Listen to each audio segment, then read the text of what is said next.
Irmãos, mais uma aula de EBD nossa iniciando hoje. A gente vai tratar a respeito ainda do Evangelho. A gente vai fazer uma breve recapitulação. A gente tratou dos assuntos na aula passada a respeito do ministério de Jesus. A gente tem trabalhado tudo que envolve a pessoa de Cristo. O que podemos enxergar nela, o que podemos aplicar o Evangelho sobre a pessoa de Cristo. Então a gente já trabalhou os evangelhos sinóticos, e dos evangelhos sinóticos a gente trabalhou o conceito da origem judaica de Jesus, por que que ele teve que nascer em Israel, qual a origem disso tudo.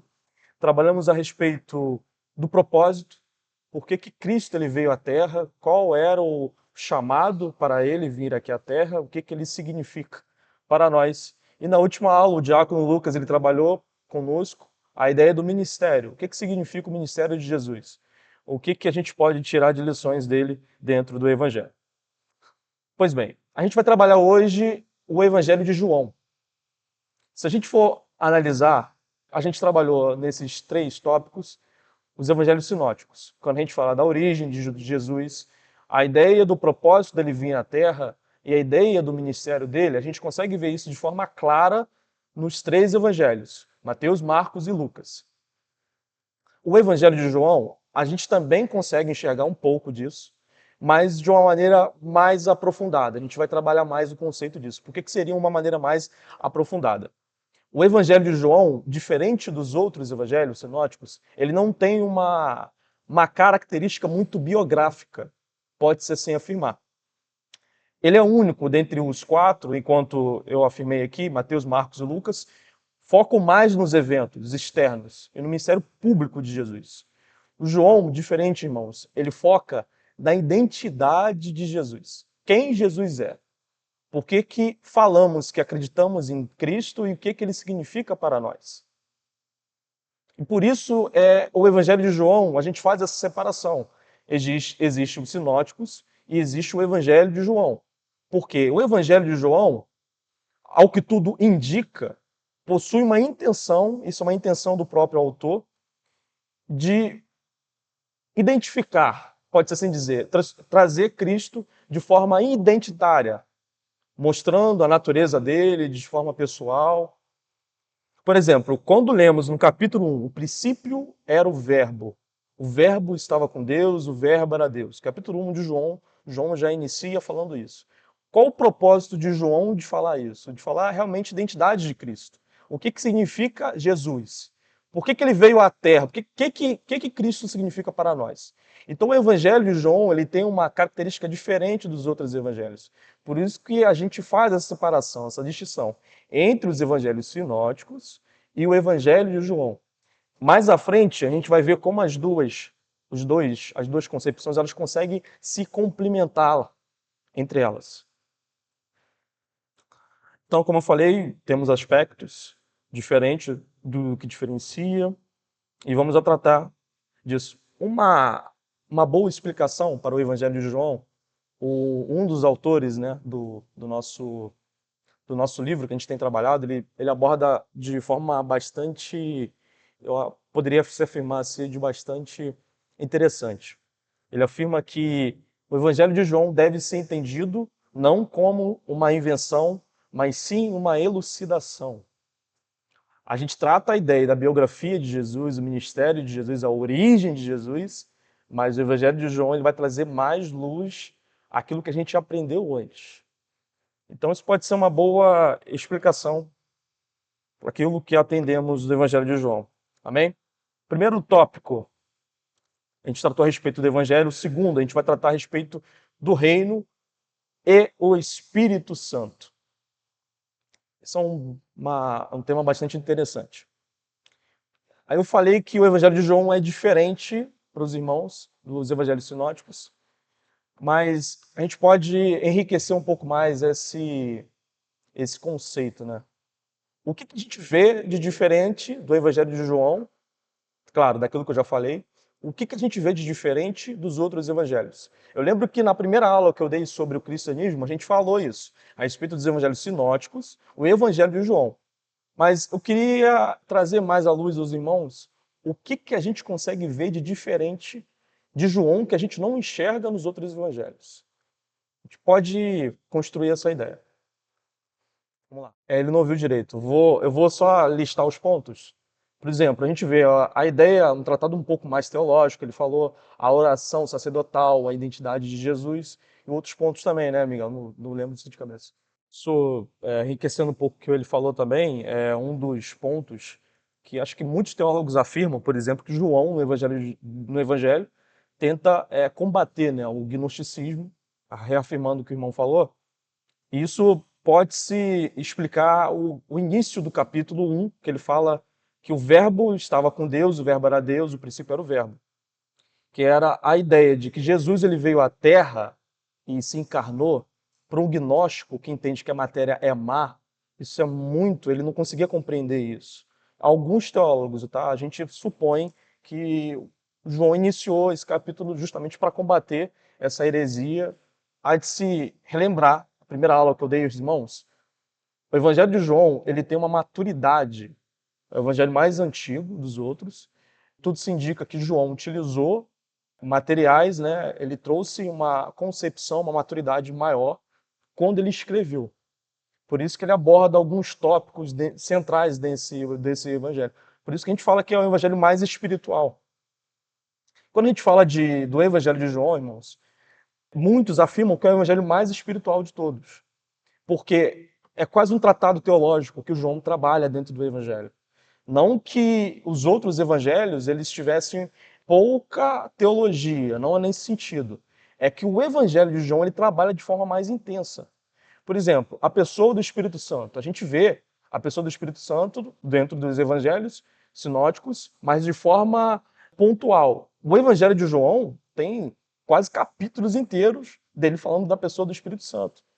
Além disso, quando a gente trabalha o reino de Deus e o Espírito Santo, a gente tem que fazer essa colocação dentro do evangelho de João. Porque quando se fala de reino de Deus, o evangelho de João aparece poucas vezes, com pouca frequência, sendo que ele trabalha de forma mais profunda, quase um tratado teológico, né? Ele trabalha mais de forma intensa teologicamente. Por isso que a gente fala que o evangelho de João, ele complementa os outros. Não é que ele diverge dos outros evangelhos, ele complementa. Ele traz, como o próprio autor falou, luz, ele elucida. Porque falarmos que Jesus ele veio à Terra, falarmos que ele esteve aqui no meio de nós, que ele cumpriu o seu ministério, da origem dele, isso tudo é interessante, isso faz parte da história, mas o evangelho de João ele vai trazer um pouco mais do que isso. Ele vai trazer a pessoa do Espírito Santo, a consequência do Espírito Santo após isso, as discussões, a colocação intensa dele. O reino de Deus ele é de forma tratada diferente, de forma pontual. Por exemplo, João 3, versículo 3. Vamos ver um exemplo desse quase tratado teológico que o João estabelece para nós. João 3, 3. Contextualizando os irmãos, essa discussão, Jesus estava tendo com Nicodemos, que era um mestre da lei. Um ponto interessante dessa passagem, estudando com o reverendo Leandro Lima, ele fala uma coisa interessante, que se a gente for interpretar essa passagem de forma simples, a gente talvez pense que o Nicodemos, ele está tendo uma espécie de dúvida, né? Mas não, se a gente for olhar com detalhes, Nicodemos é um mestre da lei, ele era um cara, na época, um dos teólogos mais reconhecidos, era aquela pessoa que, se você tivesse alguma dúvida teológica, você iria até ele. Então, tratarmos isso de forma simples não é muito correta. O que ele está fazendo é questionando, ele tá quase como se fosse implicando, questionando a Cristo. Mas como assim nascer de novo? E Jesus responde, em verdade vos digo, começa quase um tratado teológico. É a ideia de que o homem nasce em pecado, mas ele precisa entender a concepção, o estado que ele se encontra, para assim, aí a partir daí, reconhecer que existe um Salvador. E uma breve analogia, a gente pode se afirmar assim, né? O Evangelho dos Sinóticos, ele é comparado a uma semente, a uma rede, né? E aqui, como lemos aqui, que o Rian leu pra gente, o Evangelho de João é visto como algo que pode ser percebido por meio do novo nascimento. O acesso ao reino não vem por linhagem, religião, esforço humano. Entendem a ideia de lucidez? Não é somente pelo povo, não é somente por uma palavra, mas é pela regeneração operada através do Espírito. João vai tratar um pouco mais disso. Então, o que a gente vê a partir do Evangelho de João? A modificação da linha teológica. E nisso, esse é o ponto. A modificação da linha teológica do Evangelho de João, ele é bastante atacado. Se a gente for comparar, o João, ele não buscou retratar de forma detalhada a vida de Cristo.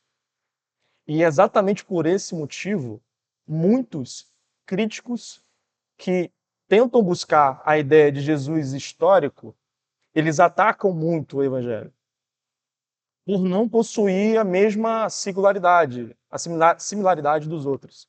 Então o Evangelho de João, dos quatro, é o mais atacado, porque a gente está falando da pessoa de Cristo, mas um Cristo de forma mais espiritual, mais aprofundada, que realizou sinais, a gente vai ler mais isso.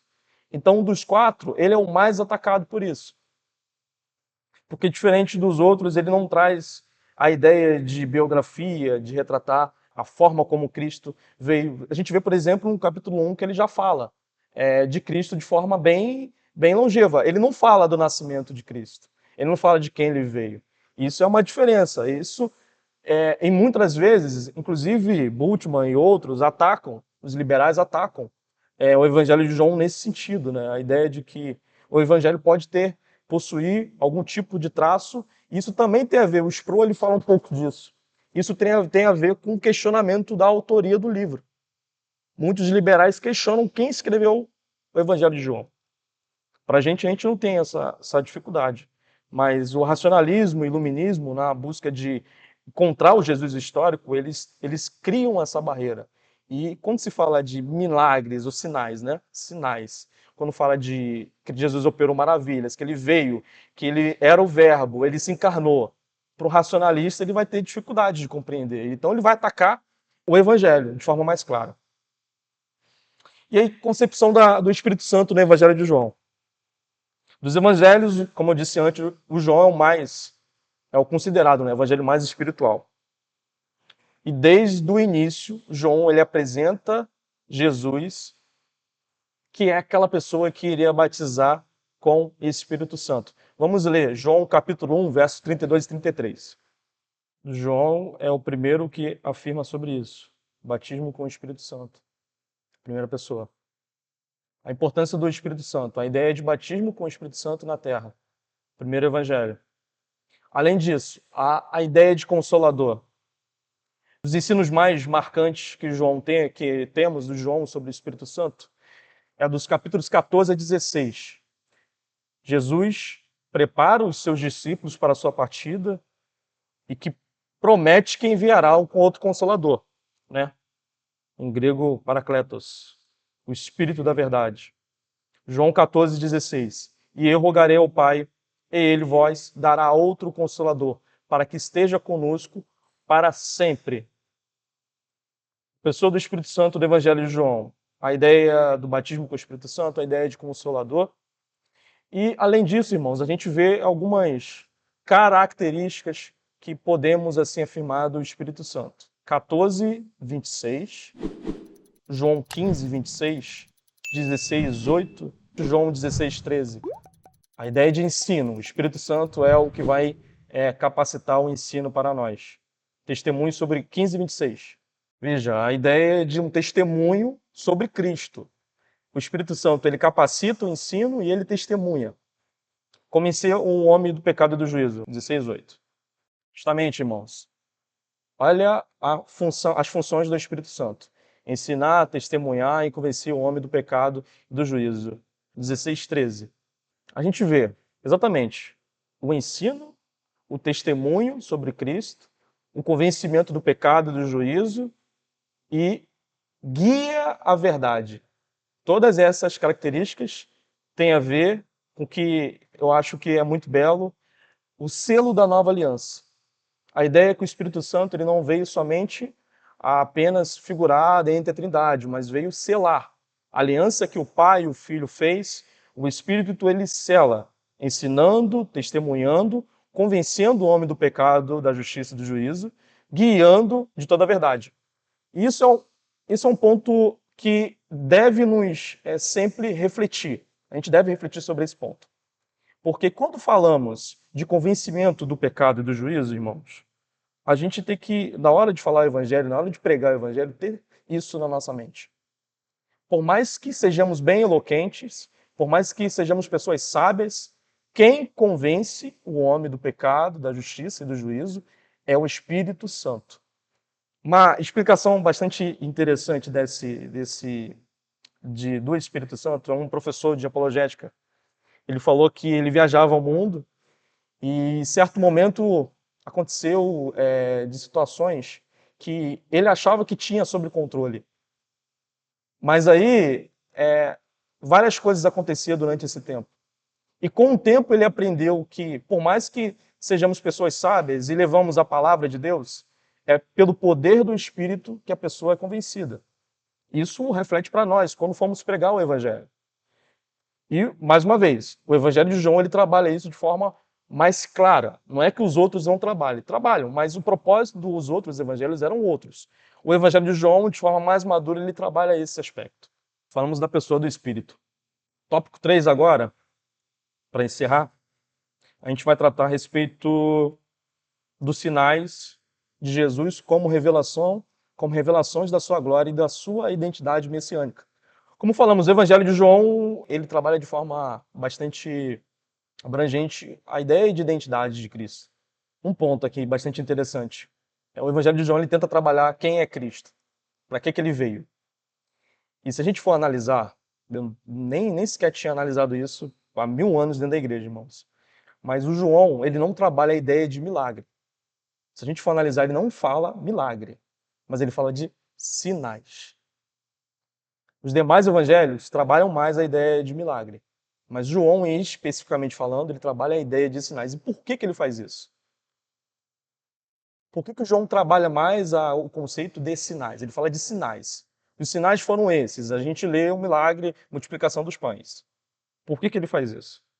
Qual o propósito dele fazer isso? Exatamente. Exatamente. Esse é o ponto. De identidade. Porque muitos se ouviam, mas, de fato, vamos fazer quase uma analogia aqui, irmãos. Trazendo para o aspecto aqui pessoal agora, do momento. Imagina eu chegar para os irmãos e falar assim, ó, tudo que vocês aprenderam é a respeito de uma pessoa. Aí vocês vão falar assim, mas tá, sobre Jesus, tá, sobre o Messias, o Salvador. Tá, mas essa aqui é a pessoa. Vou trazer uma pessoa aqui, essa aqui é a pessoa. Como é que eu consigo mostrar para os irmãos que de fato é aquela pessoa que vocês ouviram sempre falar? Como é que a gente consegue pegar, por exemplo, a profecia de Isaías e estabelecê-la em Cristo, sem nada, só falando? Entende que a ótica do racionalista, o iluminismo, ele vai trazer essa dúvida no Evangelho de João, ele vai querer bater? Justamente por causa disso. Como é que a gente consegue? Uma vez, conversando com o Wilson, a respeito de um ponto que ele levantou de Isaías, ele explicou isso para mim que eu confesso que eu não sabia, não conhecia. Mas quando a gente trata, por exemplo, as profecias de Isaías, e tem uma passagem que fala que ele veio e as nossas enfermidades ele acabou contraindo, assim, né? Estou bem resumindo. Eu entendi que era a ideia de pecado, mas se a gente for analisar o texto, não. A ideia de aquilo ali também era um sinal, também, era milagres, ou sinais, como a gente lê aqui.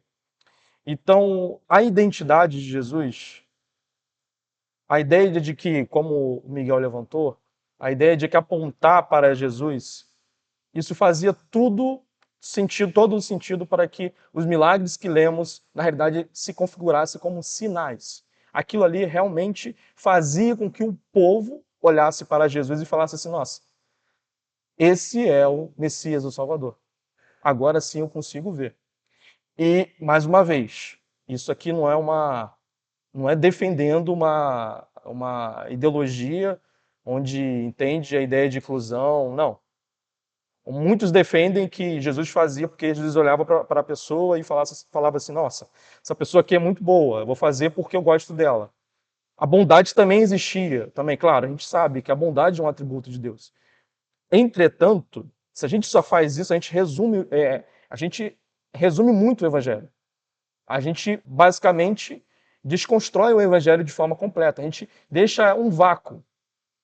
Quando a gente trabalha a ideia de sinais, de que ele realmente era aquela pessoa desde o Antigo Testamento que todos estavam falando, aí sim a gente traz o evangelho completo.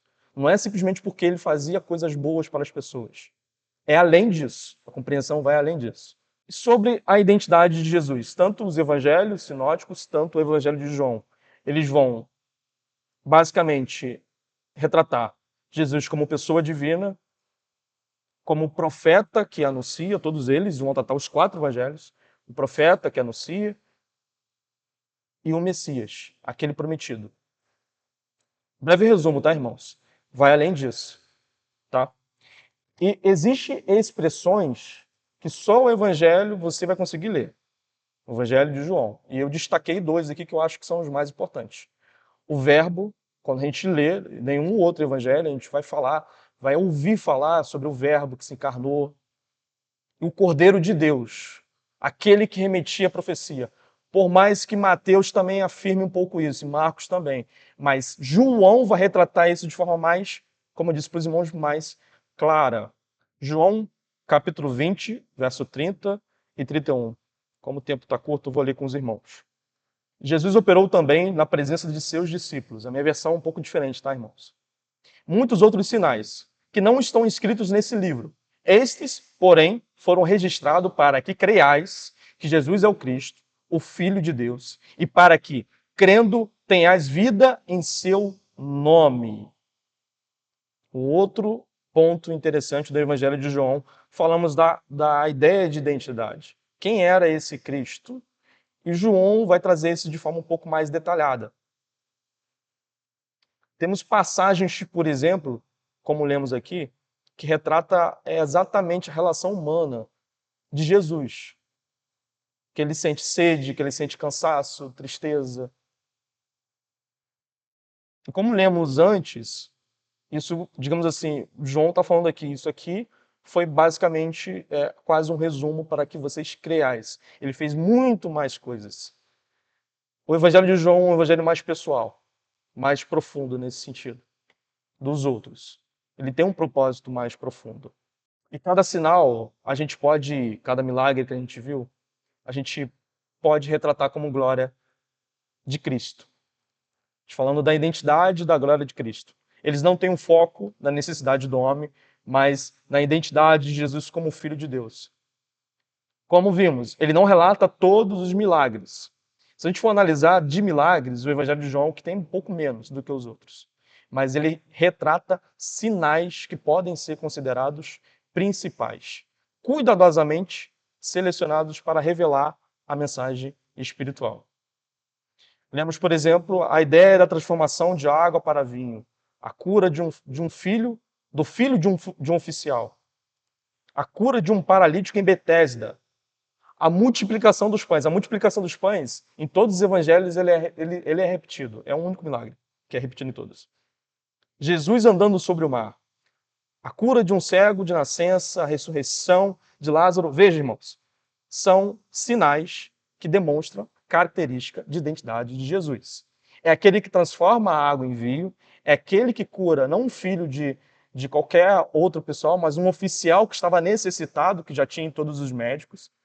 É aquele que cura um paralítico em Betesda, é aquele que multiplica os pães e o vinho, que tem autoridade sobre o mar, sobre um cego de nascença, que ressuscita o homem.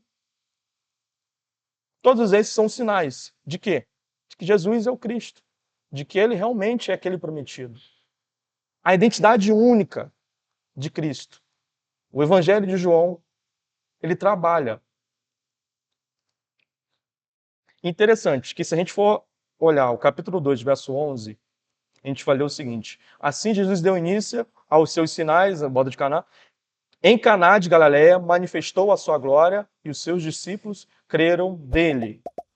Mas se a gente for analisar, há aqueles que não creiam nele.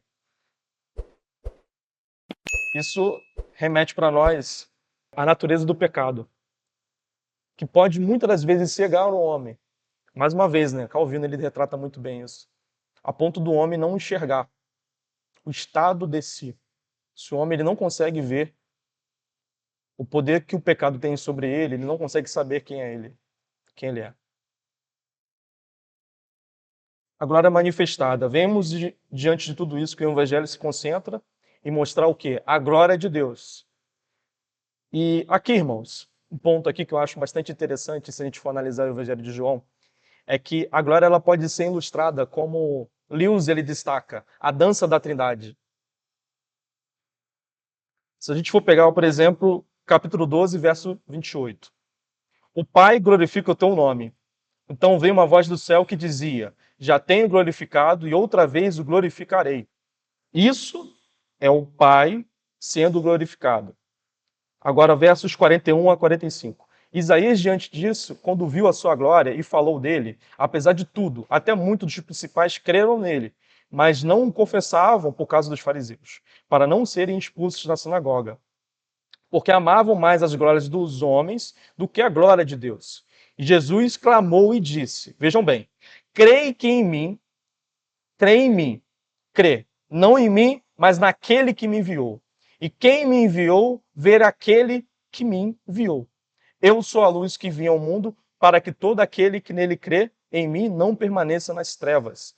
A ideia da dança da Trindade que Lewis ele trabalha muito bem, a ideia é que o Pai é glorificado através do Filho, o Filho é glorificado através do Espírito Santo, e eles permanecem numa dança, onde cada um está num foco sendo glorificado, e os três são glorificados da mesma forma.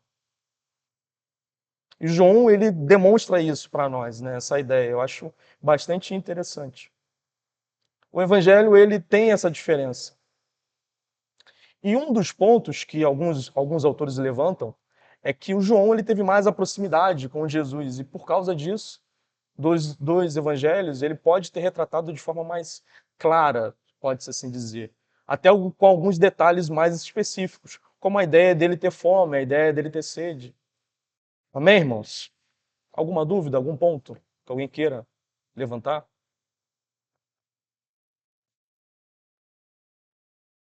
Ok? Com isso concluímos a nossa aula, irmãos. A compreensão de que estamos tratando de um evangelho diferente dos demais passa pela nossa, e aí um aspecto prático que a gente precisa trabalhar. Passa pela nossa maturidade. A maturidade espiritual. Vemos que nos sinóticos, a questão biográfica, a importância do ministério, o chamado e o propósito do reino de Deus, eles estão presentes. À medida, como eu falei para os irmãos, que João complementa esse entendimento de ministério, de vida de Cristo, enriquecendo com elucidações, com mais conteúdos, com mais teologia, pode-se assim afirmar. Não é que o evangelho de João seja, mais uma vez, ele seja melhor, ou seja, de forma assim que a gente pode escolher um principal, mas ele complementa os outros evangelhos. Enquanto os outros evangelhos eles tinham um propósito específico de retratar a biografia, retratar o ministério de Jesus, retratar quem era o propósito, por que Jesus ele veio à Terra, João ele queria, de forma mais madura, tratar realmente quem era Jesus, qual era a identidade dele e qual é o propósito do Espírito Santo para nós. Amém? Podemos encerrar então? Vamos orar?